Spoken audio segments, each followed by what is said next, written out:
Hello, welcome in another important video in a React.js course. I hope you all are doing great. So in this video, we'll learn about what is Webpack. Before we start learning about React.js and its APIs, we got to learn Webpack because to create a React.js project, we will require the Webpack bundler. So this is the landing page of webpackjs.org, and on landing page itself you will get brief idea about what actually Webpack do.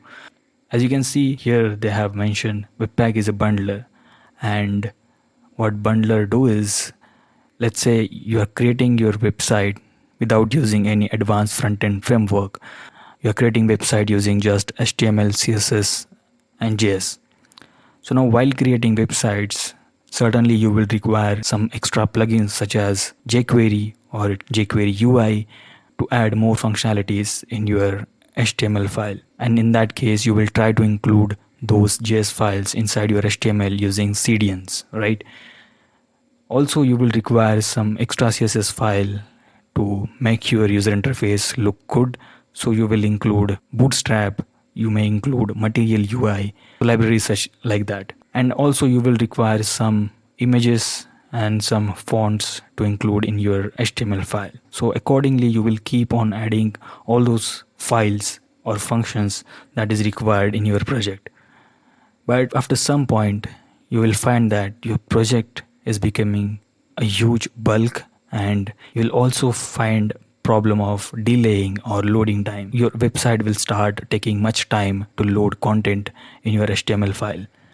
So now this is because whenever we include any libraries, whenever we include any extra resources in our HTML file, it takes time to load entirely.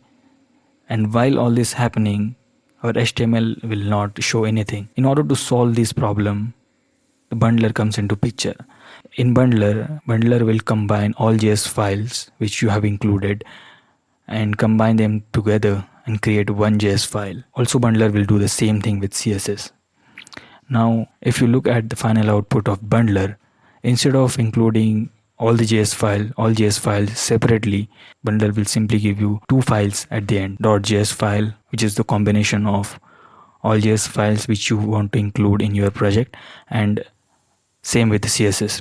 Now, instead of loading multiple files, you will have to import only single file in your project. This will certainly save network latency. It will certainly save loading time of your website. So that's what exactly bundler does. So this is just a brief description about what bundler does. Webpack do a lot of other things as well. So if we look at the documentation, here you will get separate section about why Webpack. So now we got brief idea about how bundler works and what is Webpack.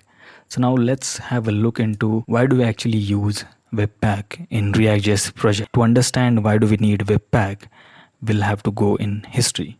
So let's imagine same example. Now you want to create website. You have created bundles importing single JS file. But later on, developers found that there was some problems with this technique, and the problems that they have faced was scope, size, readability and maintainability.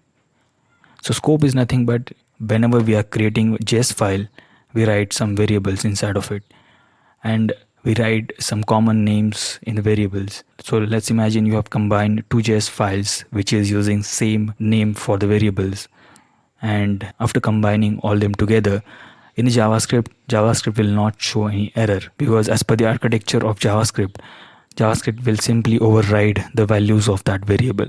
So now this will certainly create problem. It will give you wrong outputs, right? And also the developers faced problems such as size of the file.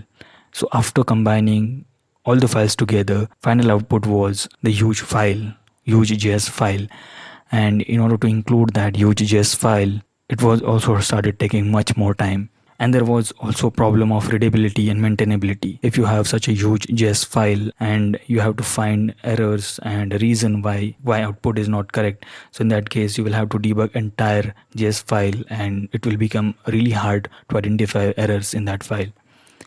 So later on, after some time, immediately invoked functions was introduced. So immediately invoked functions are those functions, as soon as we declare those functions, it gets called automatically. Because of immediately invoked functions, developers were able to solve problem of scope. With the help of IFSC, we can allocate different scope for JavaScript code, and this solved the problem of scoping. But there was also one problem with IFSCs, and problem was, even if you make small changes in file, you will have to rebuild your project, which was really time consuming. Now developers have to find some better solution for that. So later on, the Node.js introduced.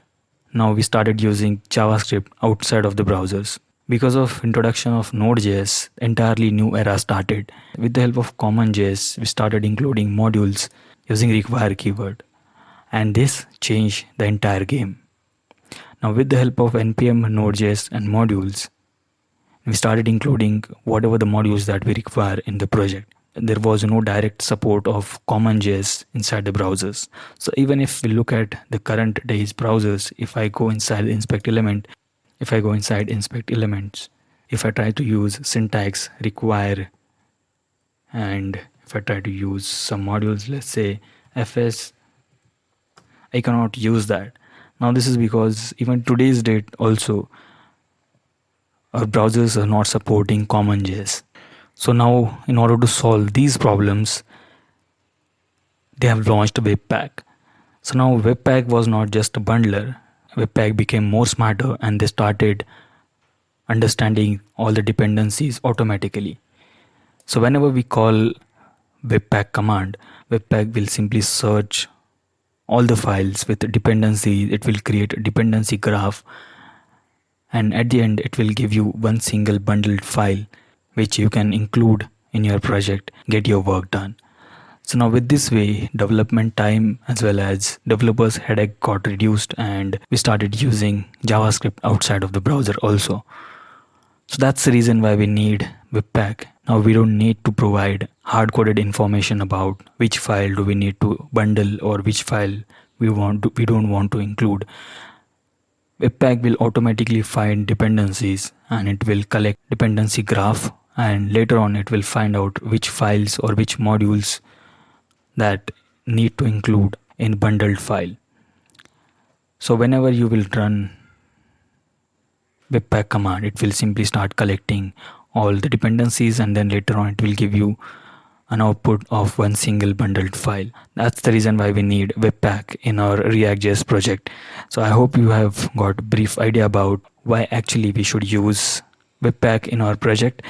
In our coming videos, we will start creating our first ever React.js project using Webpack.